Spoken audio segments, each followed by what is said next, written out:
Welcome back to episode 3. This is Let's Get Tipsy. I'm Priscilla. I'm Fernando.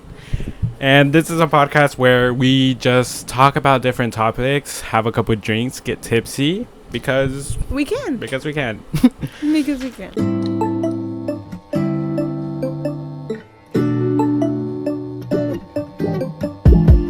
Today's episode, what are we talking about? Today's episode, we're going to be talking about our personal experiences. We're still in October, so it's spooky month. It's still spooky month. We're still going to be talking about different spooky topics, I guess. For sure. So, I don't know about anybody, but I feel like everybody has a ghost story. Yeah, I feel like I don't even know, like, ghost experiences or just, like, paranormal experiences.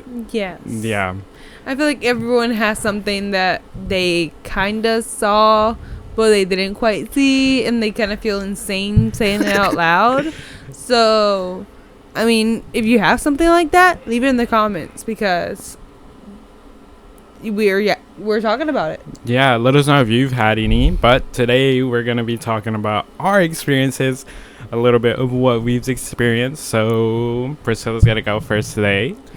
Okay, so thing is, I used to live in front of a cemetery. I currently do, technically. Like, do you? Nearby. It's like right there. Wait.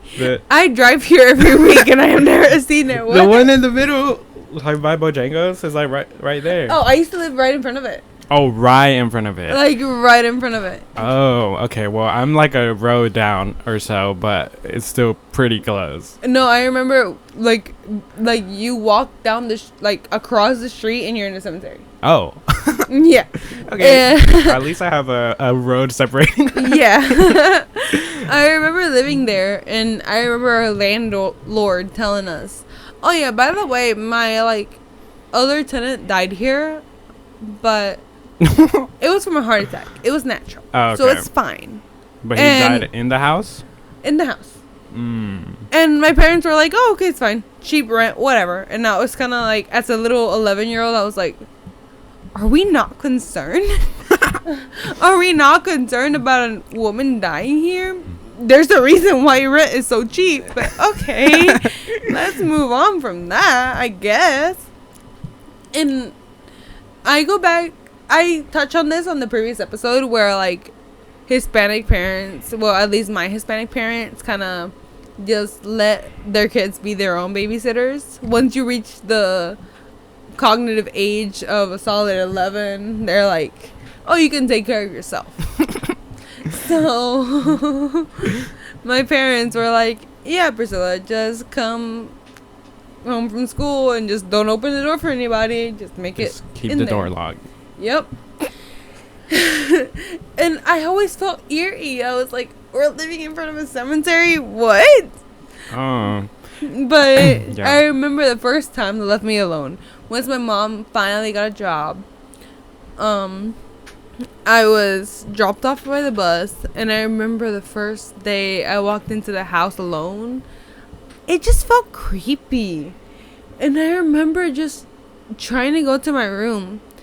And thing is, it wasn't subtle. It was never subtle. I heard cabinets slamming shut. I heard loud steps, and we lived in a trailer, so you can tell when the steps are happening. You can hear someone walking down the hall, or from here you could even hear someone from the kitchen. I can hear their full conversation. Yeah, the walls are thin. We're talking steps, heavy someone steps. Was in the house. Yeah, and then obviously I was in my room, so I come and check it out, maybe thinking that my dad is home because he's the only one with heavy steps. No one was there. And I remember being like, that is weird. I'm kind of scared. So going back into my room and trying to be like, oh, I'm just being dramatic, I'm overthinking stuff. And I go back into my room, nothing happens for a little bit. And the cabinets start shutting again. They're not opening, they're slamming themselves shut. And I've told my mom now as a grown age, I was not imagining things. As a grown 23-year-old, I think back to those days, there was something wrong with that house. Like, does the house still stand there? No. No? It got torn down. Oh. Like, there was something going on.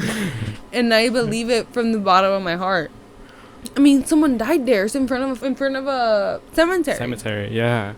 Like, we don't know what else happened in that house. But the cabinets kept slamming. The footsteps kept happening heavier and heavier. And I kept hearing knocking and knocking. There was like a little door that was hiding the water heater. And I kept hearing knockings from those doors. What? And I was just kind of like checking out because I was terrified. Yeah. I was like, actually, no. So I walked out of the house and cried in the yard. Because I was so terrified. And back then, I can see why my parents were like, oh, she's a little child. Like, she's just imagining things. As a 23-year-old woman, I can tell you, I was not imagining things. I remember hearing those knocks. I remember hearing those cabinet doors. I remember hearing those steps. And it's not part of my imagination because I clearly remember, like, the deepness of the sounds. Yeah. Like, being terrified by the sounds. It cannot have been my imagination.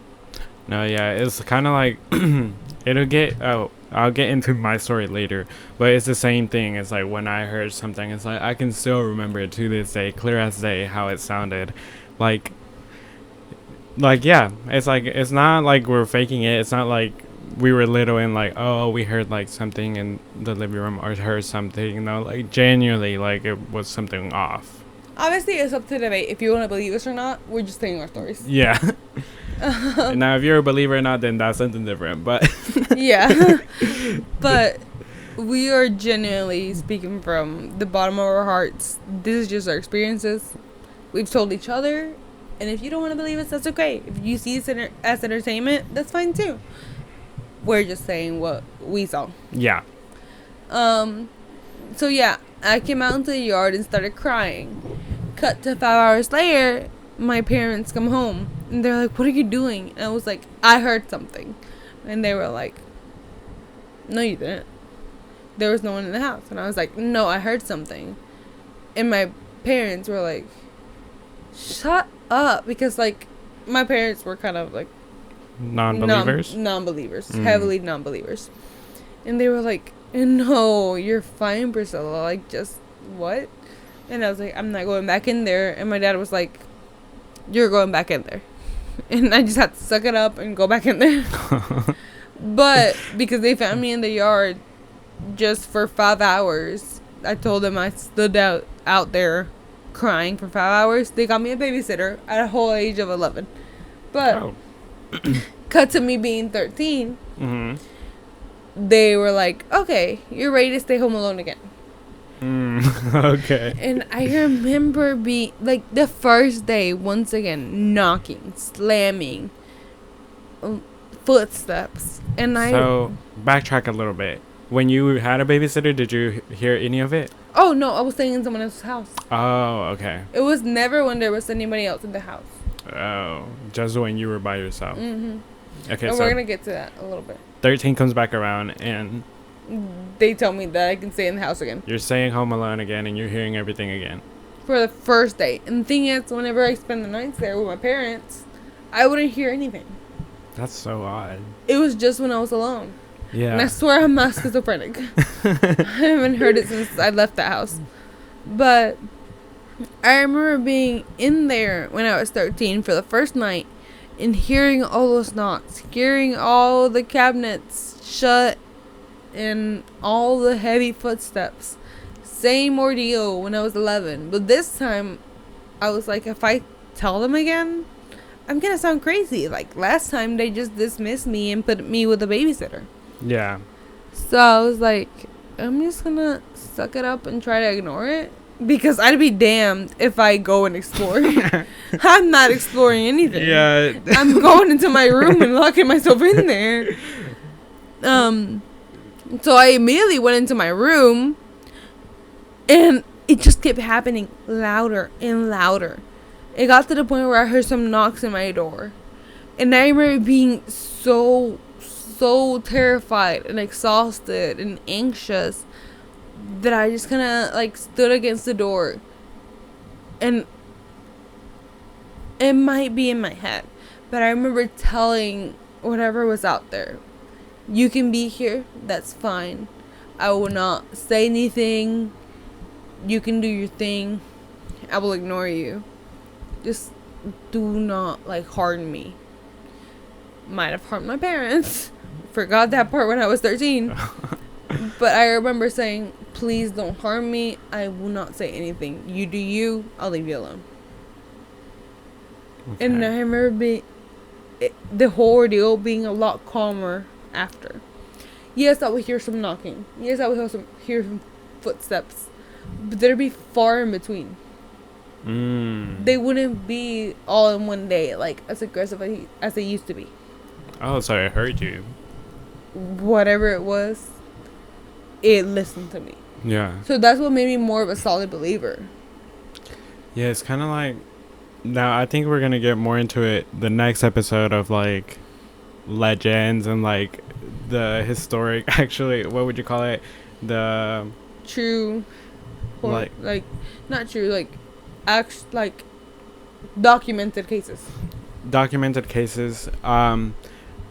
but they've always said, well, my mom's also a heavy believer, and she's always said, like, if something's bothering you, or like in Mexico is, what is it,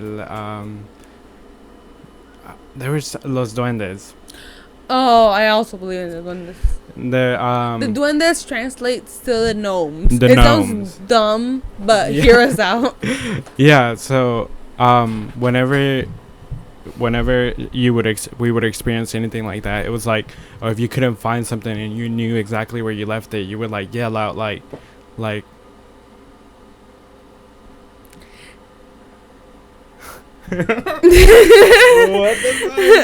the Wait, we're gonna pretend that didn't happen, but we just heard a knock. We're just gonna ignore literally that. like right on top of us, right? Yeah, and we're alone in the house, so we're just gonna ignore that and move right past it and keep on bringing negative energy into the house, I guess. Yeah. So yeah, it was always like nervous laughter. Literally, it was she would say like yell out like, oh, like leave me alone. Or like give me this back or whatever, and then you would like walk out the room, come back, and then suddenly somehow it's back. No way. Like exactly where you left it. It's like if you were looking for something in your bed, you tore your whole bed apart, and maybe you left like a blanket, and then you come back, move the blanket, it's right there. No, because a friend I had, she used to also believe heavily on them. They like silver things and like sweet things. So she said that to escape missing certain items, you should have a silver spoon with honey on it. Leave it out. Oh, I've heard of this too. And they will not take anything from you. Duendes, aka the gnomes. Yeah. The gnomes are evil creatures in our culture, okay? They are. I think one of these episodes we'll talk more about it. Yeah, I don't know if it's the next one or maybe, but in October. Per pause, mayhaps. Yeah. We'll see. We'll see. But okay, so you told it to go like. Yeah, like I told them to just they haunt the house however they want, and I will mind my business in the corner. Just leave me alone. They can knock, they can do whatever they need to do, and I would just stay silent in the corner. I won't tell anybody. Please just leave me alone. And ever since that day, they just did their thing, but a lot less like aggressively. I would hear knockings. I would hear doors shutting. I would hear the footsteps. But they were, like I said, they were far in between. It would be a lot less aggressive when I was alone in the house. There wasn't even a dog. It was just me and these ghosts. Oh, God. Yeah. And I was just kind of like, I just learned to live with it. I remember being on a field trip once where I had to stay overnight in a hotel. Mm-hmm. I came back and my dad was laughing at my mom, and my mom was like, "Don't tell her." My dad was like, "Your mom thinks there's something haunting the house." Oh my god. And I was like, "Why?" And mom was like, "It sounds dumb, but I swear I heard footsteps down the hallway."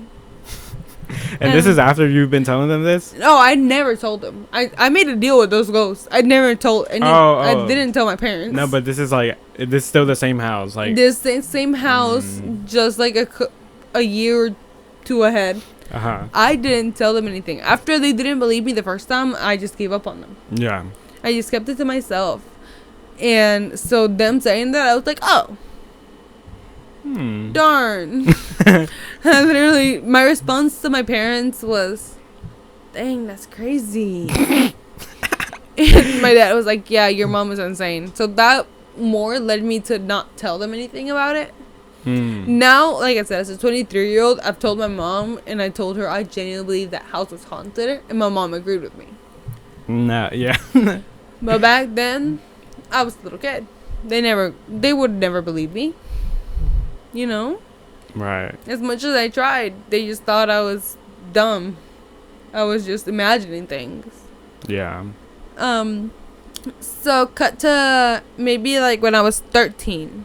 I remember like sleeping and I was playing hide and seek with my cousins in my dream. It was a dream. And I remember while I was playing hide and seek, instead of finding my cousins, I found this little girl. Her name was Litzy. I very clearly still remember her name. I still remember what she looked like. She had beautiful, beautiful blue eyes. She had a really bright smile. But her smile was a little too wide. Oh, God. Like, not I feel like I can just picture it. Like, it wasn't like smile, movie level smile. But just slightly, like. Just slightly bigger than normal. Just uncanny. She had freckles. She had 2 little braids. And I remember seeing her and immediately thinking, oh, she's bad.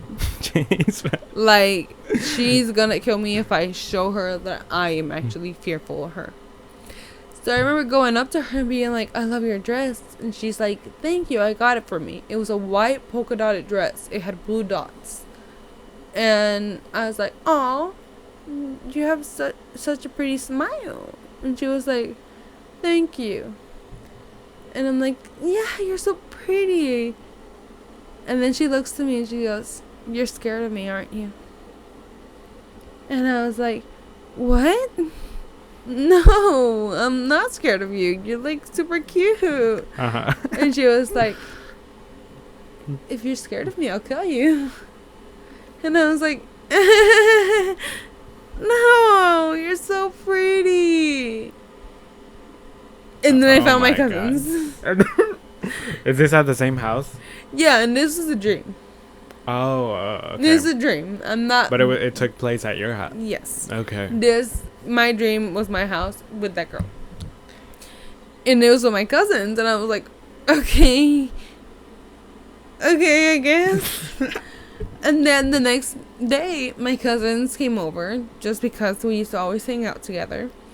And I remember telling them it was so creepy, and I remember telling them that they were a-holes for just leaving me with a ghost. And they were like, haha, like, that's kind of weird, but okay, whatever. And, okay, it might be disrespectful, but we used to take walks around the cemetery. Because we had nothing to do. We were kids with energy. We just wanted to walk around.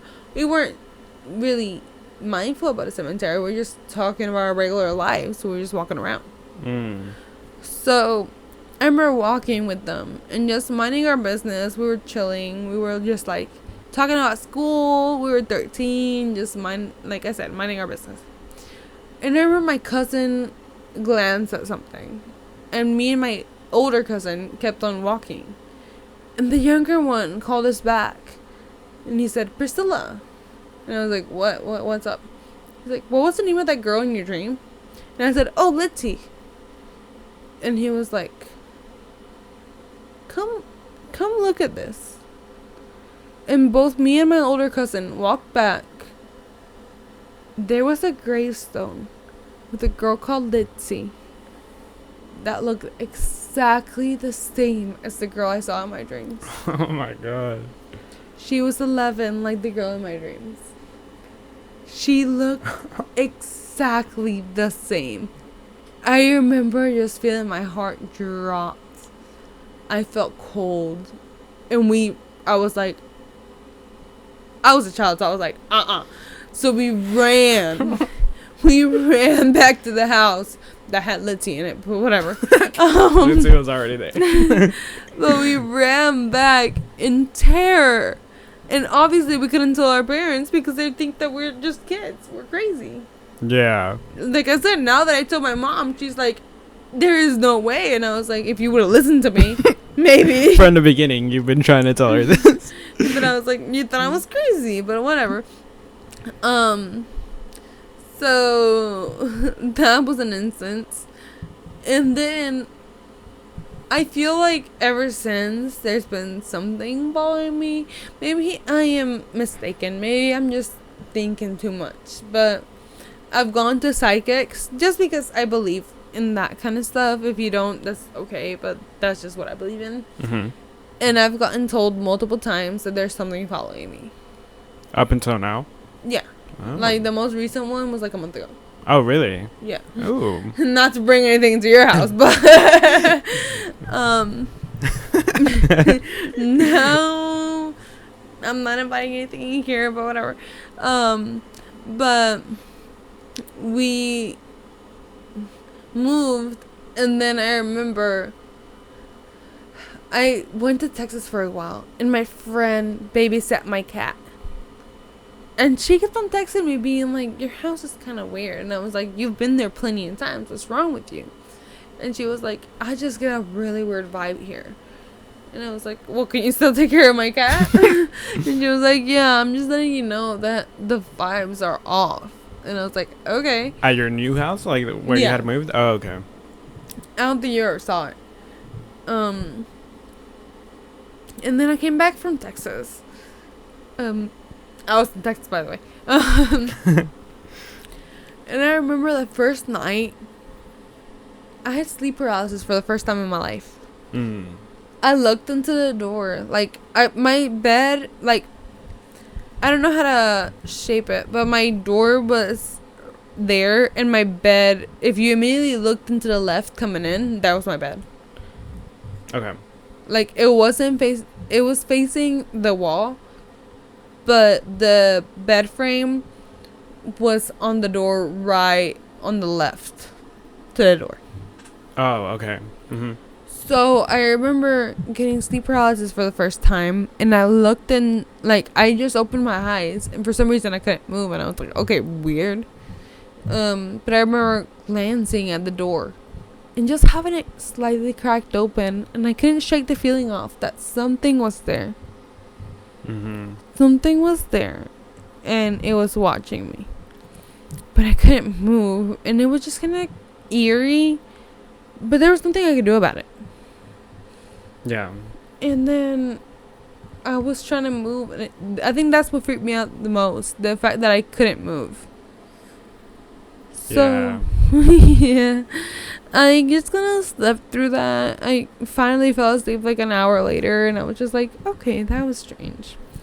But then the night right after, I got sleep paralysis again. Mm-hmm. And then the door was more open, and this time I could see a figure. I cannot say exactly what it looked like. It was more so like darker than the dark. It had no hair. Imagine Slender Man without a suit. But instead of being white, it was fully black. And just like, it looked darker than a shadow. I know what you mean, because I've had my experiences of sleep paralysis too, so. I might be crazy, but that's what I saw. I swear.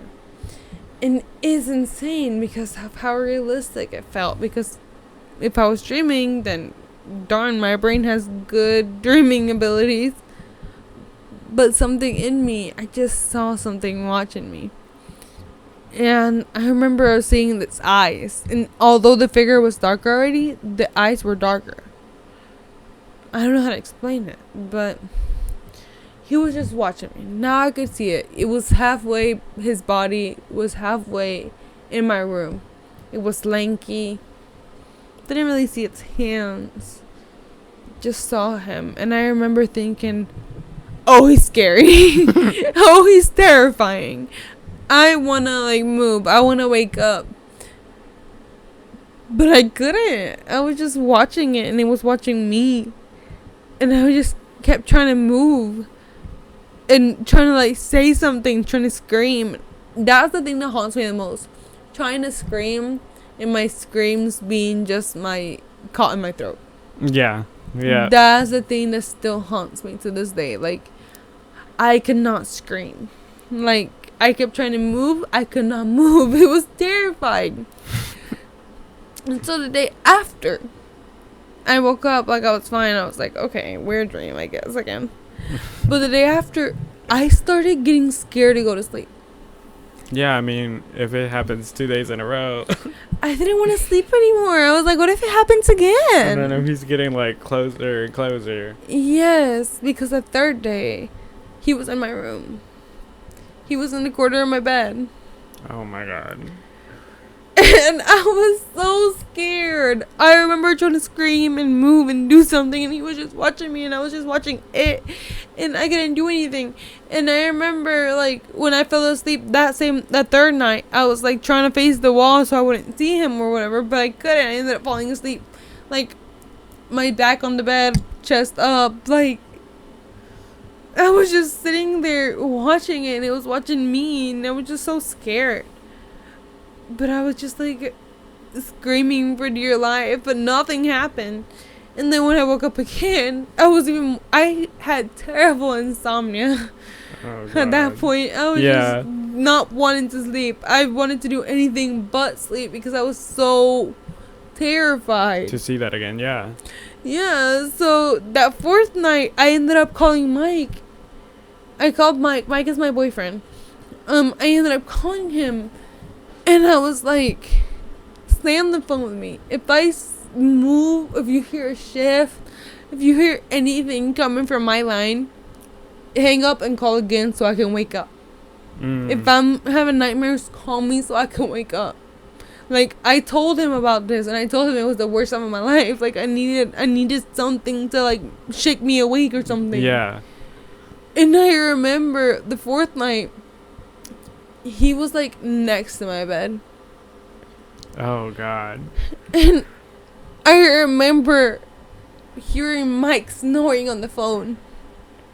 And I remember trying to scream, trying to move, and I just heard him snoring as I watched a figure just next to me. And I was like, oh gee. What am I gonna do now? That was the worst night of my life. And I fell asleep like at 4 a.m. At this point, I might have had hallucinations for all I know. Oh Sincerely, it was so terrifying. But the worst one was the fifth night. Oh god. The fifth night, once again, I didn't want to go to sleep. I was not. That might be the spirit that's following me, honestly. But the fifth night, I remember I was exhausted. I couldn't hold myself from sleep at that point. I fell asleep. And once again, I was fully aware. But this time, the thing was no longer standing up. It was next to me in bed. And I could see him. And he was looking at me. And I couldn't do anything but scream internally. And cry. I woke up crying. Like, when I woke up the next day, there was dried tears in my eyes. Oh wow. Because I didn't wake up right then and there. I was just crying, screaming, trying to move, and there was just no way I could. I was just suffering for like 4 hours straight, and then I finally wake up and I'm like, oh, it's gonna kill me. It's gonna. And then I never saw him again. Huh. This This hits too close to home because I've had multiple sleep paralysis, and some of the things that you were mentioning is very similar to what I've experienced. But thing is, people are not supposed to have more than like 3 sleep paralysis per life. Oh, I've had way more. I've had so many. But literally, like, the things you were picturing in your closet, right beside you, in your bed, literally, those I've also experienced. Maybe it's the religion upbringing. They're carrying more stuff with them than they wanted to. Yeah. Ugh. Hate that. Okay, so now, but I want to explain a little bit of, I've had multiple sleep paralysis too, which I'm going to get into, but I want to tell you about my first ever, like, experience that I had. So, it was in this room. So, I can visually tell you where everything was set up. Let's actively ignore the little knock that we heard earlier, but whatever. Yeah. It's fine. It's fine. So, the first ever experience that I had was, I don't remember how old I was. I was younger, though. Probably, like, 14, too. Like, around that age. And me and my brother used to sleep in the same room, but we had bunk beds. And it's kind of where my bed is currently set up. You guys can't see it, but my bed is in the corner. And the bunk, obviously, the other one was on top. So, like, middle of the night, I was like, oh, I need to go to the bathroom. So I was in the top bunk bed. I come down. Oh, that's so annoying. Yeah, I come down, and I turn on the light, go to the bathroom, and when I am closing the door from coming back to the bathroom, like, I hear a whisper, like, Fernando. Ain't no way. Yeah. Full chills. Full Oh, the chill. What? Yeah. I, like, closed the door, and I was like, did I actually just hear that? And it was, like, middle of the night. My brother was asleep. I didn't wake him up because I didn't want to wake him up. I was like, what is he going to do? Like, and also he's going to be like, oh, shut up, go to bed. Right. But I was too scared to, like, because I was in the top bunk bed. I was too scared to turn off the light and, like, have to go up and then get on the top bunk bed.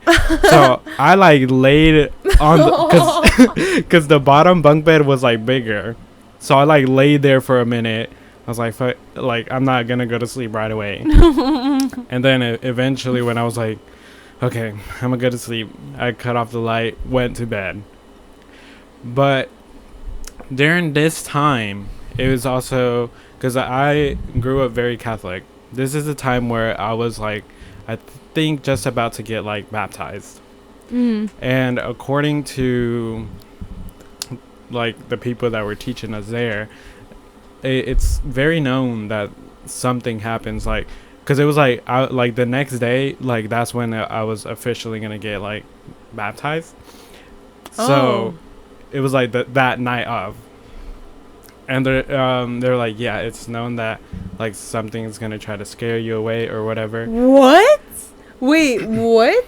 Yeah. As someone I did grow up Catholic, but in Mexico, and I grew up Christian mainly. So what? Yeah, I mean, because after I talked to, I think, my sister about it, and she also had an experience when she was gonna, like, I did not know that. Yeah, and it was in the same house because I've been living in this house since since I was 1 year old. That is insane. So it's not my story, but my sister, her story was she like got woken up in the middle of the night of, like, someone calling from, like, it's my brother's room now, but her bed is, like, against the wall and the door is, like, over there. And she clear as day heard my, I think it was my mom, like, call her name as well. Skinwalker. Clear as day. It was like my mom's, like, voice, and she looked over, there's somebody there. What? But I can't remember. I would have to ask her, but I can't remember exactly how the story went. It was like she had a picture of, like, my grandma beside her, and I don't know, something of like about that, and, like, It's very weird because it's crazy that she had an experience as well. And I told Priscilla the other day that me, my sister, and my mom are very like open-minded. Mm-hmm. We are the three that from my direct family, not my uncles and anybody else, because my cousins also, but from my direct family, we are very open-minded, so we've experienced a lot of things. My brother, you have to be open-minded for that. yeah, you do. My brother, my dad, never. They've been in the same house, nothing. But like, I've experienced so many things, which multiple people have experienced it. Yeah, and which one of those things now is sleep paralysis as well. Which the first ever sleep paralysis that I had it was random. It was like I was working. I got off of work. This was my old job, like one of my first jobs that I had. How old were you? Probably like maybe 17, 18. Okay. It's like as soon as I could start working, I was working. So I came home from work and I was tired. So I laid on my bed, like after taking a shower, I laid on my bed, and it was still light outside, but I was like I think I was on my phone, but then eventually I just like fell asleep. Mm-hmm. And whenever you experience a sleep paralysis, you cannot move. You can well, my sleep paralysis was I was laying in my bed. I was like, I'm awake, but I can't move. But it was weird because I could see myself sleeping. So it's like I'm laying on the bed. Out of body. Laying on my bed, and I can see myself sleeping. And I could see my whole room because it was still daylight. Mm-hmm. So I could still see everything kind of like right now. And I had a little speaker, like a Google Home speaker. Fernando, I think your house is haunted. I'm kind of getting creeped out here. Not recently, not anymore, but well, we might have brought them back. It might. I mean, you used to live down the road. Yeah. Yeah. Yeah. My cousin used to live right beside us, and she also had crazy things when she was little. Ooh. Anyways, it might be this neighborhood. But yeah, I could see myself sleeping, and all of a sudden I could hear the Google Home speaker like saying, like, it was like saying weird stuff, but it wasn't actual words. It was like kind of like mumbling, but I heard it loud, like the speaker did not go that loud, but I could hear it, and it was behind me. And if you look, it was how my bed is currently set up. There's nothing behind me. It's a wall. And I could hear the speaker behind me, and then suddenly like everything started turning black, like around me. But when I remember, like a couple like weeks, maybe a couple months back, we were talking about that with my cousins, and one of her was like, oh yeah, I've experienced it before, but like one of the things that helps me like wake up or get out of it is like, it's very random, but like try to move like a finger or like a toe. But I can't. And then so that clicked, and whenever like everything slowly started getting dark, I was like, oh, let me move my like toe, and then that woke me up. Which is weird because I mean, I've had multiple experiences. I think after that I might have had another one back to that one, but this time it was the same scenario. It was because when these originally started happening, it was always after work, and it was always like I would get home from work, I was tired, so I would lay in my bed, and it was still like daylight outside, and then I would experience it. But then one of the times, the second time that I had it, it was the same thing. I was laying in my bed. I could not move, but I could see myself sleeping. But this time, I did see like a black figure in front of my closet here. And but that time I was like quick to react because I was like, oh, I know what's going on now, and I woke up. So that was a couple years back. More recently, I think like last year, I had a most recent experience. It was when my uncle had recently passed away last, like around August, something like that. And it was like, it happened like, it was like instant, because it was like, he passed away, and then like 3 days later, that weekend or that Friday, we had his funeral. Mm-hmm. And but the day before his funeral, I believe it was, I pictured it. Now, I never saw him like on the casket, because the way he died, he had a lot of like head trauma. Ooh. So only certain family went to go see him. But when they brought him back, because it happened in Raleigh, and when they brought him over to Kinston, they asked some of the family if they wanted to go see him. Some of the family did, but we did not. I didn't. But the night before his funeral, I don't know if it was a sleep paralysis.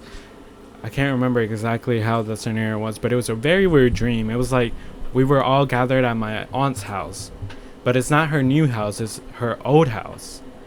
And he was like there, like walking around, like saying goodbye to everyone. And then like suddenly, like I don't know why every time, even currently to this day, like when I recently just had a sleep paralysis, I'm always so like scared of him. But I never. You're scared of him? Yeah, it's kind of like in my dream, I'm like, my heart is rushing. It could also be just the fact that I'm having like a sleep paralysis or like a scary dream. Maybe it's not him. I don't know. Maybe it's something playing the role of him. Maybe. But it was recently when he had just passed away, and he was like saying goodbye to everyone. And then like once it cut to me, like he was going to come say goodbye, I like woke up. No, actually, no. Wait, what do you mean actually no? What? When he came to say goodbye to me, I like hugged him like to say goodbye, and when I hugged him, I woke up. So in a sense, I don't know. Like I said, very open-minded. I don't know. Very open-minded. Be open-minded for this video too, please. I don't know if in a sense it was like him like saying goodbye. To me, you guys didn't get to say goodbye. We didn't. We never did. To me, that maybe it's there with you too. Once again, I'm very spiritual, so. Yeah, because I didn't write, because usually whenever I have a weird dream, I write it down, because they're very like specific and like detailed. And it's like, it's very rare when I have a dream that means something or that's trying to mean something. Mm-hmm. So whenever I do wake up, it's usually like 3 a.m. when I'm waking up. After this dream that I had, and I'm like, okay, write it down so I remember all the details. But I think leading up to his funeral, I did have multiple like sleep paralysis, and it was like one of them was I was laying in my room, and but this was at the middle of the night now, so my whole room is dark, and the thing is... Wait, was your brother still there? Was your brother still there? Well, this was a sleep paralysis now. Oh, okay. Yeah. So I'm here in my room sleeping, and this is last year, and my brother... I mean, we were only sleeping in the same room until my sister moved out. Gotcha.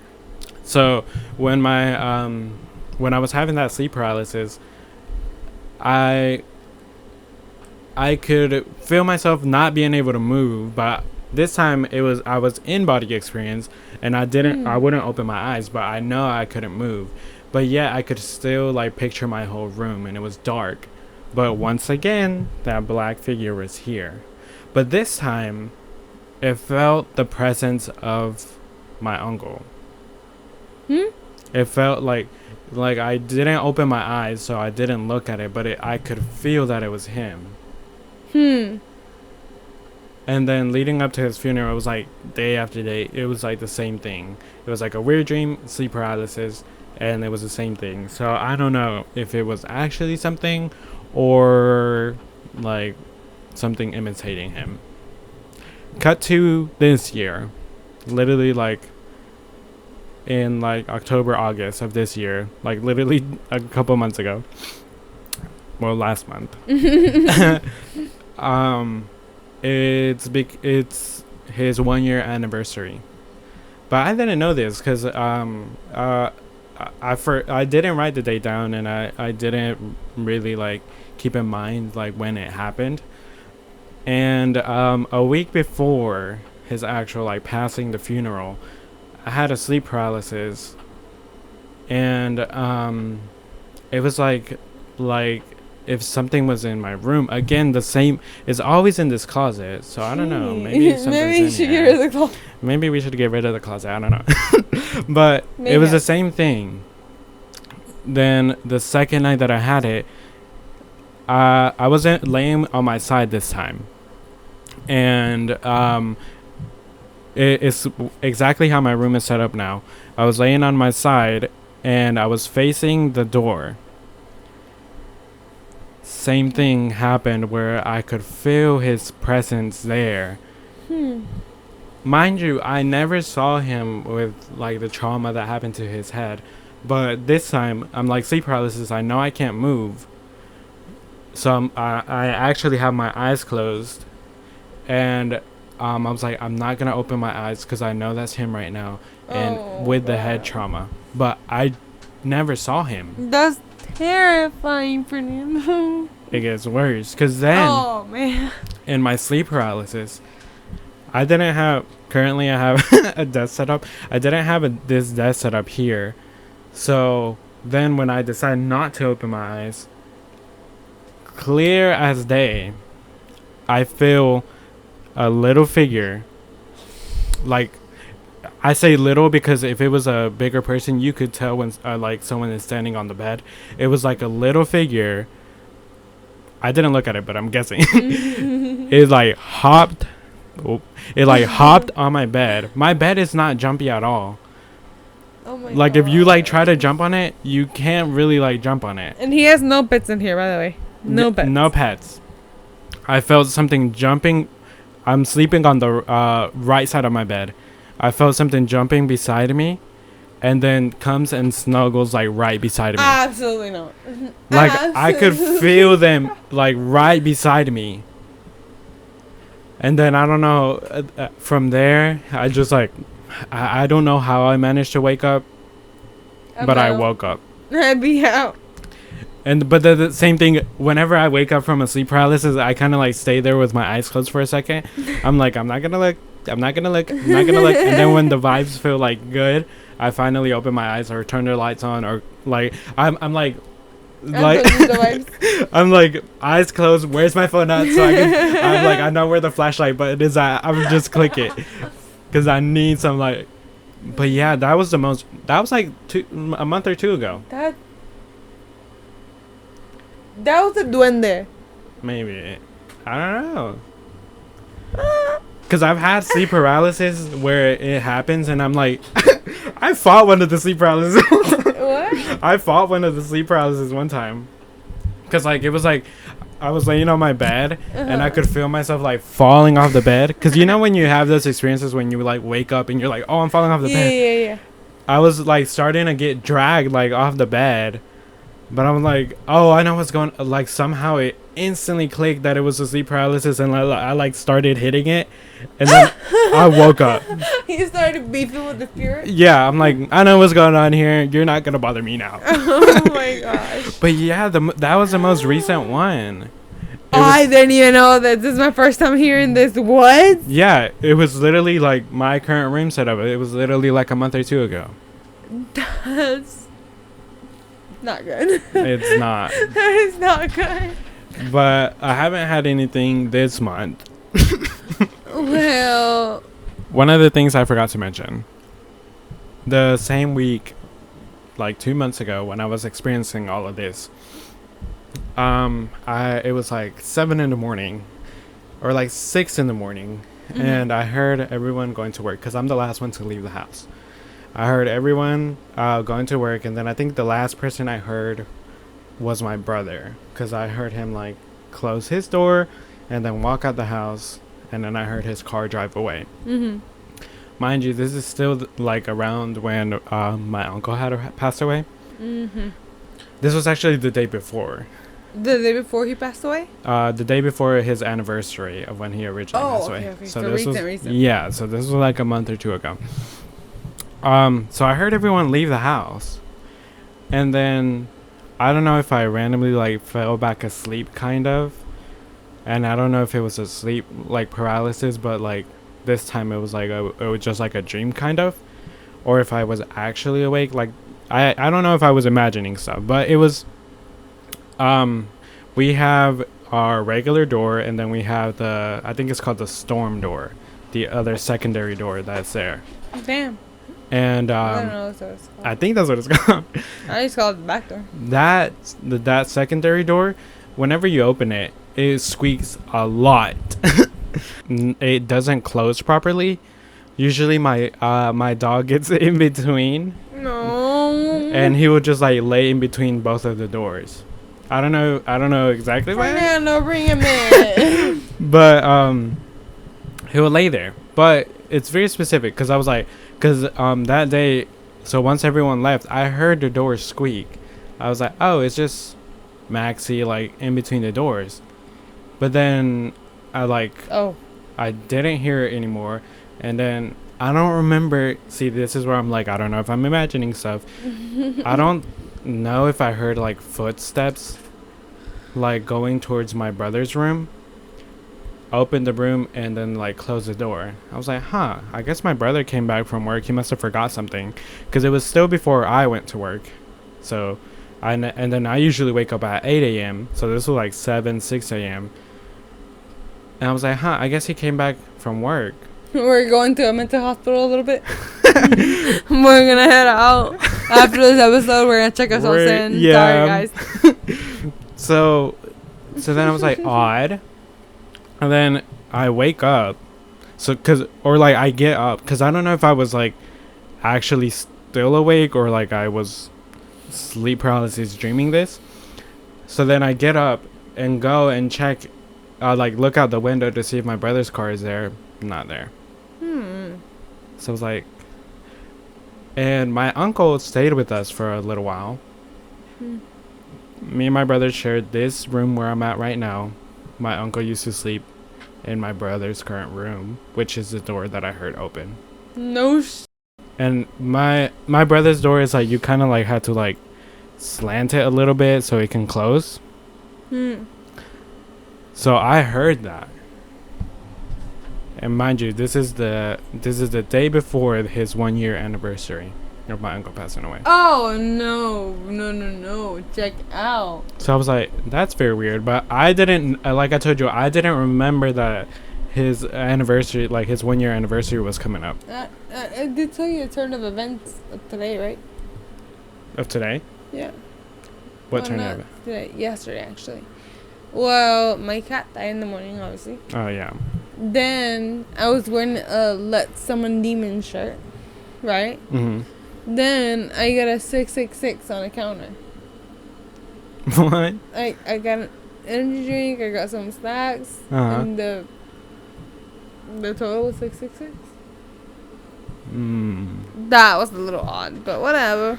You mentioned this now after we heard the knocking in front of My bad. Well, I didn't think it was relevant, and then something started knocking on your roof. My bad. Yeah, but yeah, that's the whole sleep paralysis story that I wanted to talk about. It's kind of crazy. I mean, I've experienced other little things here and there, like I probably named like 3 sleep paralysis experiences that or 4. Yeah, I feel like you have but more. I've had more, but it's just the same reoccurrence of like me sleeping in the bed, can't move, and then like there's a figure in the room or something. Which again, I don't know. It could be part of my imagination, because most of the time when I wake up from a sleep paralysis, I don't want to open my eyes right away. But I'm like, something's there. I'm not going to look over there because I don't want to see it. So That's fair. I'm going to start doing that. Just closing my eyes and fighting whatever yeah. in the world's out there. Yeah.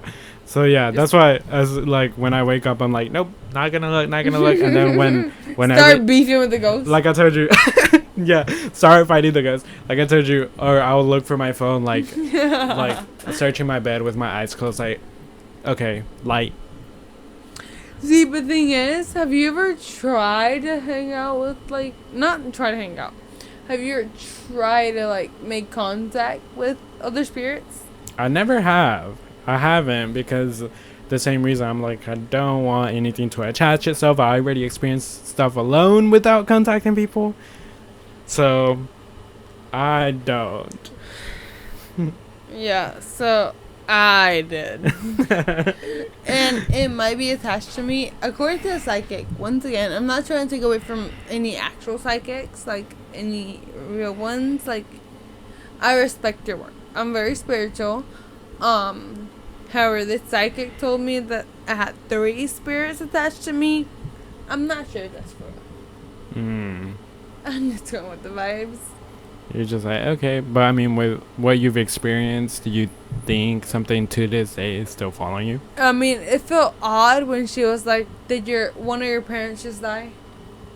Oh, yeah. That felt. It's whenever they bring that one scenario back. Yeah, and I was like, "Yeah, my dad just died." They were like, "Oh, okay." Anyway, and I was like, "Okay, sure, that's fine."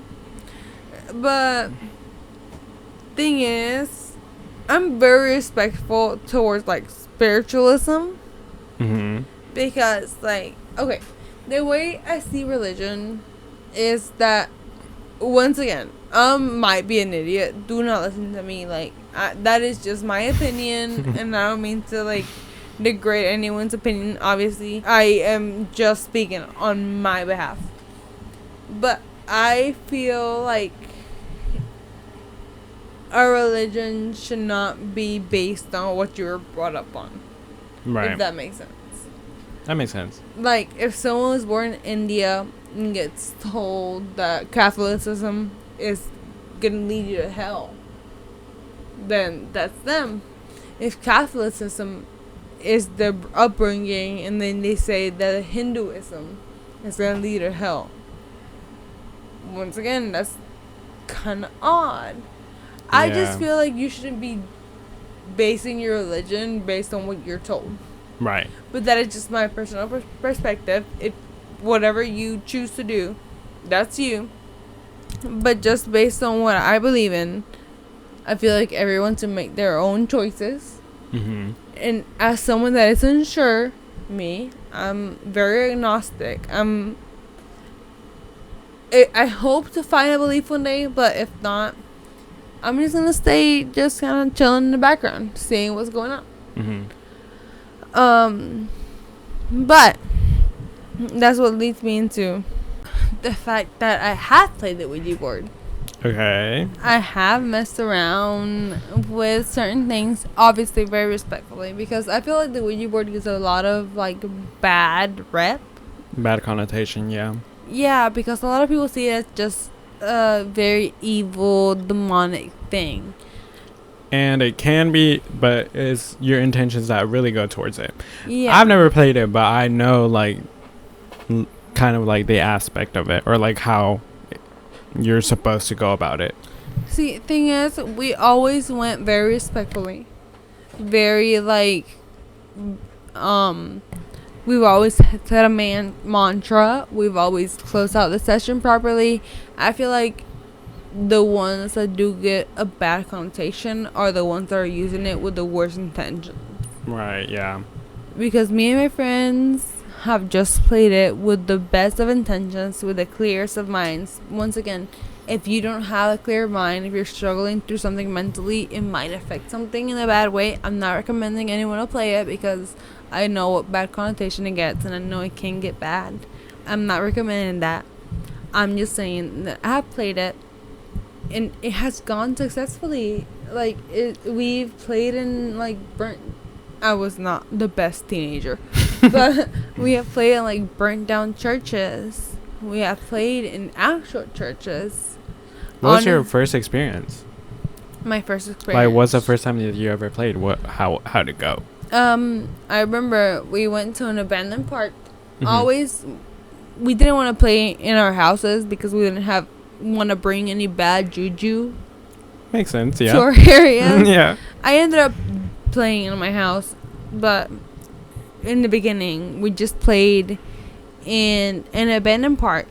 I remember being half believing, half not believing, but once again, our intentions were pure. Because our mantra was from the Ouija board movie, actually. But actually, we ended up finding out that it's good to have a mantra. It's good to have something that everyone said. Because it keeps, I don't know, I guess it built a shield. Okay. Because I copied this from the Ouija board movie, and I can still remember it. It was, as friends we gather, hearts are true, spirits here we call to you. And we said it in our heads. Even when we stopped saying it to other people, me and my best friend, we always said that to each other. Right. As friends we gather, hearts are true, spirits here we call to you. Which later you find out it was a good thing that y'all kept that. Yeah, later we found out when I went into more research recently. I was like, it said that if you say a mantra, it keeps you safer. And I was like, oh, wow, good for us. Good thing y'all kept it on. But we played it, and I remember we met a little kid. He was below the age of 10. And we were talking to him, and obviously we were kind of skeptical. We were like, oh, someone's moving the planchette. Once again, the planchette is like an upside down heart that leads you to the letters. It has a little hole in the middle, and it will land on the letter that it wants to take.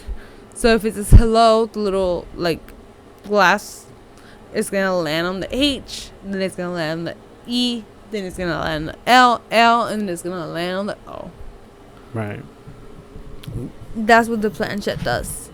So we were like, okay, someone's moving it, but we weren't actively saying that. We're all kind of skeptical. We were like not full believers. We were just doing it respectfully once again because we were going into it not quite believing in it wholeheartedly. But we were like, this is the kind of stuff that we don't want to be disrespectful about. Right, which makes sense.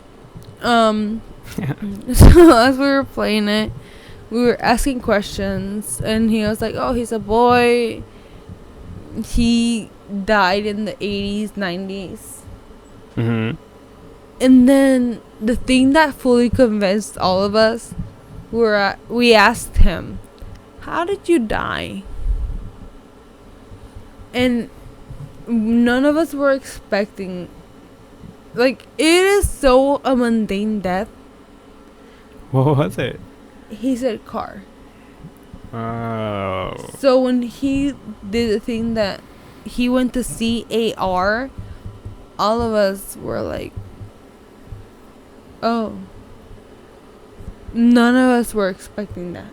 None of us knew. None of us, like, you could tell that all of us were kind of like out of it. We were like, oh, that is not what we imagined.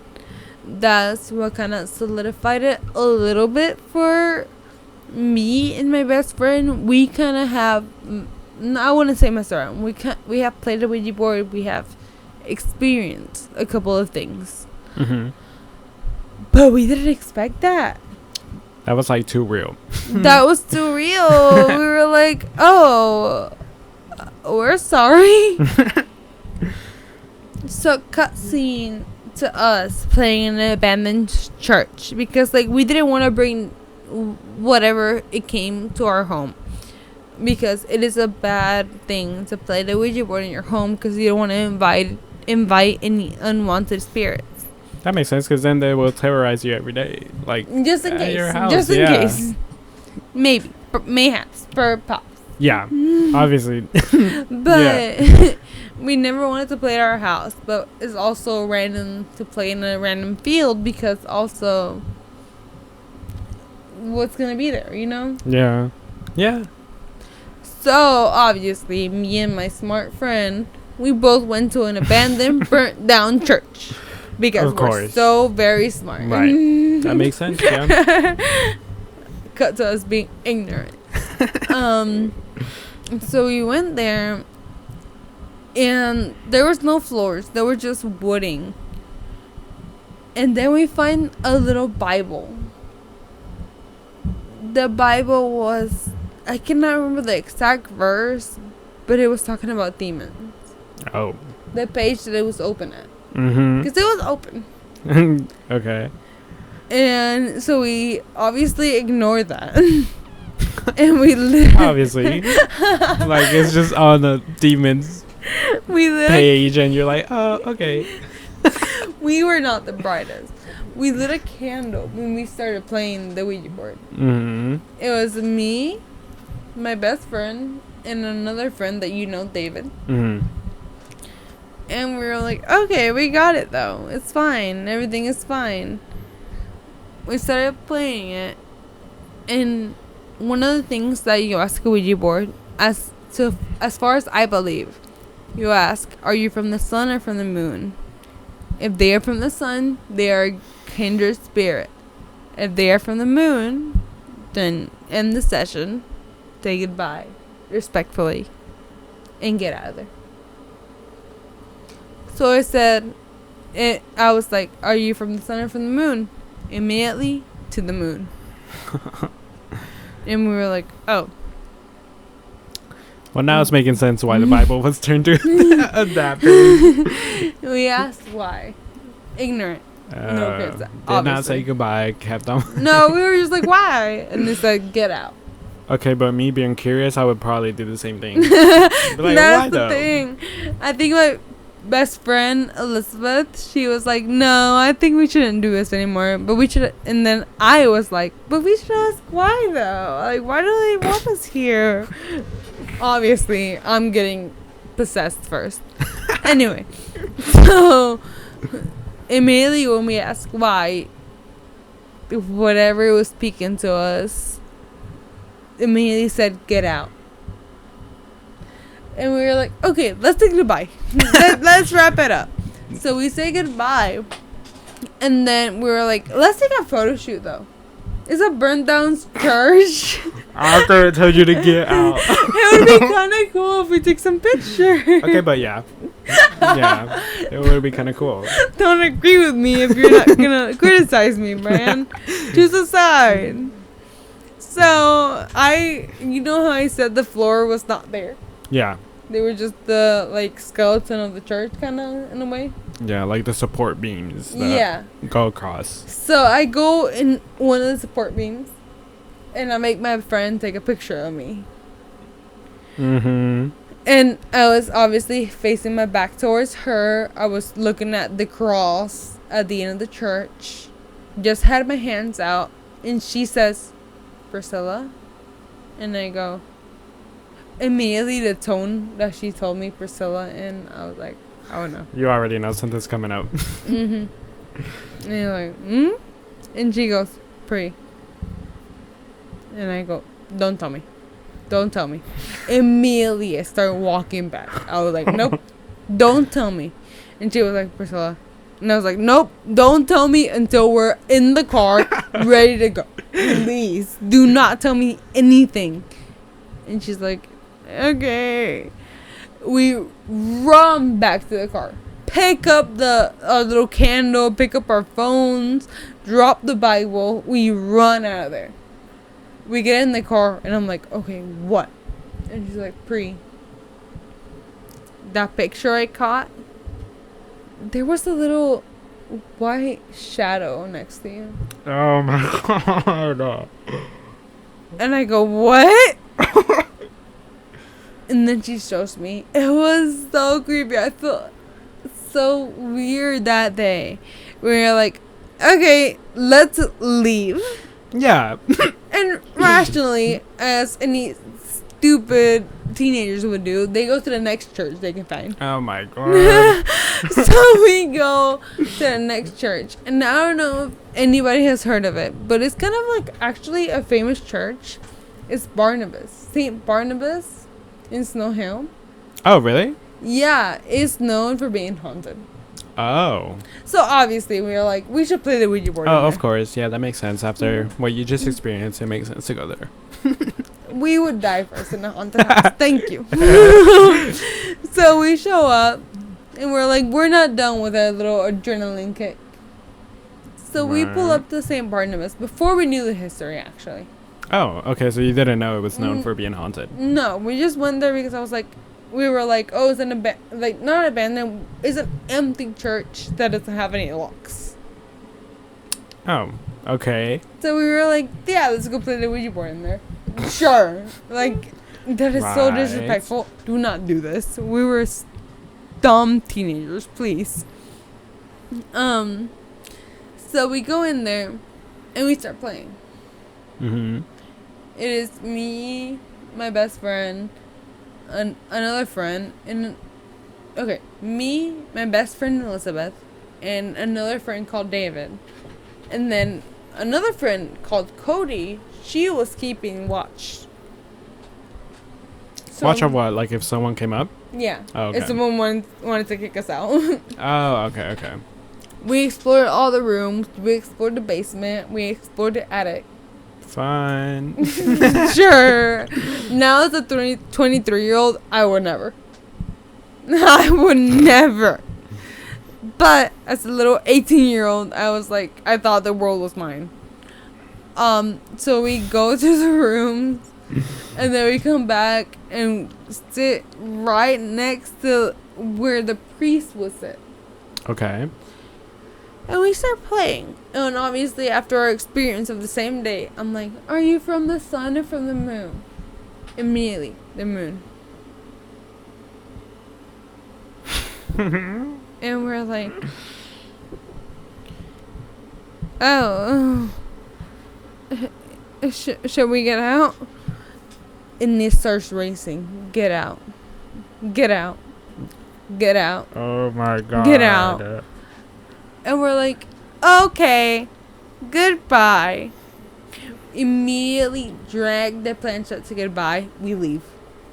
Because I think that's why a lot of people get messed with the Ouija board, because they don't actually leave. They don't follow the rules.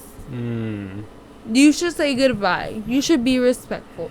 The second they tell you get out, you need to get out. A lot of people do not listen to that. I mean, if a random entity told me get out, I'd be like, okay, bye. Bye. Exactly. But a lot of people don't listen to that. That's why the Ouija board gets a lot of bad rep. Okay. I mean, that makes sense. They're clearly telling you what to do.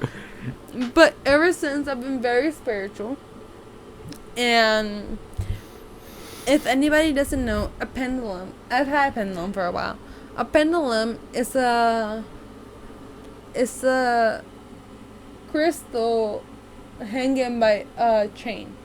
Oh, okay. You hold it, and I have a map and I have a painting, but you hold it up to your palm, and if it goes a certain way, it's just on your energy. Like, it will circle around your palm on your energy. If you ask it, like, an obvious question, like, oh, my name is Priscilla, it's going to go right. It's going to... Oh, okay. If you say, let's say, I'm saying, my name is Fernando, it's going to go left, because it knows it's a lie. Oh, okay. But if you have a mat, then you have the yes, no, maybe, ask again. Me personally, I painted an entire letter system, but because I just was invested in it back in the day. But I remember I tried to get my boyfriend into it, Mike, and I remember asking him, just hold it and just feel your energy. And it was twisting around, and he was very skeptical, and I was like, ask something. Do not ask me. Keep it in your brain. And then it started going a certain way. And I was like, what did you ask? And he was like, I can't tell you. So then he asked another thing. And then it started going a different way. And he was like, I don't want to play with this anymore. And I was like, what happened? And he was like, the first question I asked, are ghosts real? And I was like, so what was the answer? And he said no. And then I was like, then what did you ask for your second question? And he was like, are spirits real? And then the pendulum said yes. Mm. And he was like, I don't want to mess with this. This is scary. This is not for me. And I was like, fair enough. I'm not going to force you into anything. Yeah. But as someone that is spiritual, I feel like spirits are real. I mean, with the experiences that I've had and just how open-minded I am, I think so too. I genuinely, yeah. That is just personal perspective.